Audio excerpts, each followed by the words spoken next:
کان پہ کان. جی sir. Thank you mister chairman. Mister chairman, ابھی کوشچن آور کے دوران ایکسپورٹس اور امپورٹس کا کافی ذکر ہوا جی, اور خصوصاً امپورٹس کا تو بے انتہا ذکر ہوا, اور یہ بتایا گیا کہ جو نان ایسنشیل امپورٹڈ چیزیں ہیں وہ ایک بڑی تباہی کی ذمہ دار ہیں. تو میں یہ گزارش کرنا چاہوں گا کہ اس وقت ملک میں سب سے بڑی نان ایسنشیل امپورٹڈ چیز امپورٹڈ حکومت خود ہے, جو سب سے بڑی تباہی کی ذمہ دار ہے. یہ امپورٹڈ حکومت اگر اس سے جان چھوٹ جائے تو میں سمجھتا ہوں کہ شاید ہمیشہ کے ہمارے باقی مسائل آسانی سے ادا ہو جائیں. اور اسی امپورٹڈ حکومت کے خلاف اور معیشت کی اصل بیماری کو سمجھتے ہوئے عمران خان کی کال پر پوری قوم آزادی مارچ میں سڑکوں پر نکلی. جناب چیئرمین, پوری قوم خیبر سے لے کر کراچی تک تحریک انصاف کے کارکن نہیں, پاکستان کے پاکستانی باشندے نکلے. اور اس کے مقابلے میں یہ جو طریقہ کار آپ نے دیکھا, ان کا جو تجربہ ہے, انہوں نے اپنے تجربے کو بھرپور استعمال کرنے کی کوشش کی. اور ان کا تجربہ کیا ہے؟ ان کا تجربہ ہے ماڈل ٹاؤن. ماڈل ٹاؤن میں جو انہوں نے تجربے کیے تھے, ان نے کوشش کی کہ ان تجربوں کو بروئے کار لائیں. لیڈر آف اپوزیشن جب کھڑے ہوں پلیز نہ بولیں اس طرح. لیڈر آف دا ہاؤس جب کھڑے ہوں کچھ احترام رکھیں اس ہاؤس کا پلیز, میری گزارش ہے آپ لوگوں سے. جی, ماڈل ٹاؤن کے تجربے کو سامنے رکھتے ہوئے انہوں نے پورے پاکستان کو انہوں نے ماڈل ٹاؤن بنانے کی کوشش کی. ماڈل ٹاؤن بنایا, پورا پاکستان کنٹینروں کا قبرستان نظر آ رہا تھا. اس دن ایک جگہ سے لے کر دوسری جگہ تک 6 فرلانگ کے اوپر صرف اور صرف کنٹینر. جناب چیئرمین, یہ کنٹینر ذہنیت کو, آزادی کے جذبے کو, نظریے کو یہ نہیں روک سکتے. اور اس قوم نے بتایا کہ کسی قسم کی رکاوٹ جذبے کو, جنون کو اور نظریے کو نہیں روک سکتی. جناب چیئرمین, آپ نے دیکھا پوری قوم نے, انہوں نے ایئر وائل کو انہوں نے آف چینل کیا, جو دوسرے چینل سے بول, باقی جتنے بھی چینل, اور میں خراج تحسین پیش کرنا چاہوں گا پھر بھی پاکستان کے تمام میڈیا کو کہ تمام تر پابندیوں کے باوجود پاکستان کے میڈیا نے اپنی بھرپور کوشش کی کہ ان کا اصلی چہرہ اس دن دنیا کو نظر آئے. اور اس دن کیا نظر آیا؟ اس دن کیا نظر آیا سر کہ ان کے گلو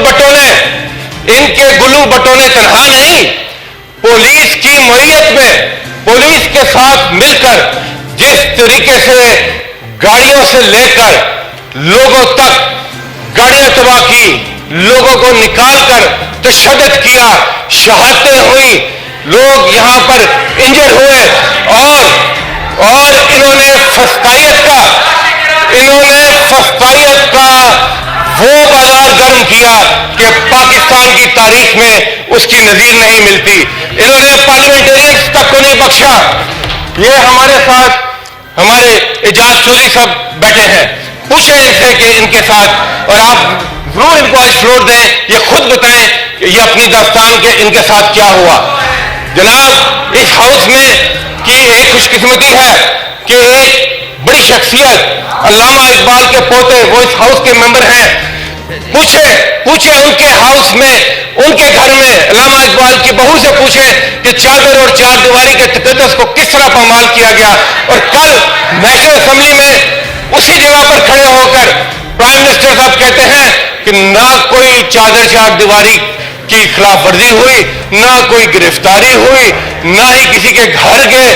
یہ اسی جگہ پر کھڑے ہو کر انہوں نے کہا جہاں پر کسی وقت ایک اور صاحب نے کھڑے ہو کر کہا تھا حضور یہ ہے وہ ذرائع جن سے یہ سارے معاملات ہوئے. تو یہ جو جھوٹ کی تاریخ ہے, اتنا جھوٹ مت بولیں کہ جھوٹ کی بھی کانپیں ٹانگ جائیں.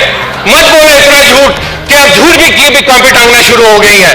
جناب چیئرمین, لاہور سے لے کر اسلام آباد تک, اسی طرح جو اٹک کا پل ہے اس سے آنورڈ آپ نے امیجز دیکھے ہوں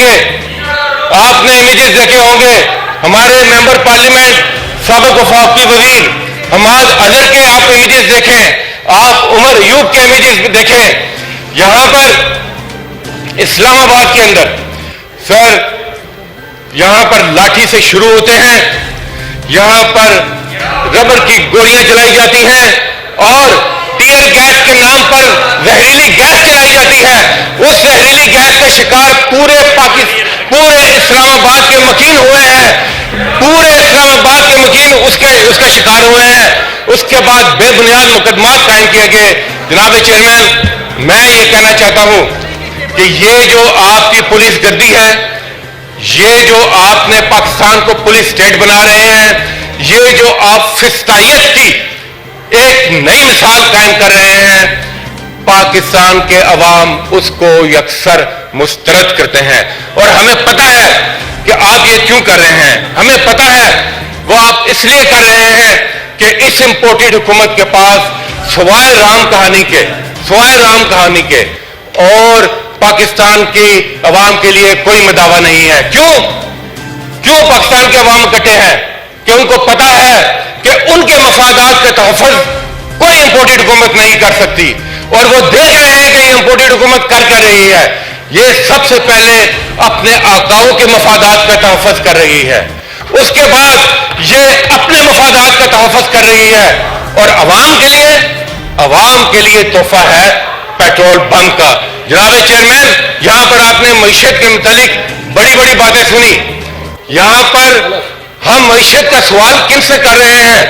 جنہوں نے ملک کو اس حال پہ پہنچایا معاشی حوالے سے وہ جواب دیں گے. یعنی کہ 30 سال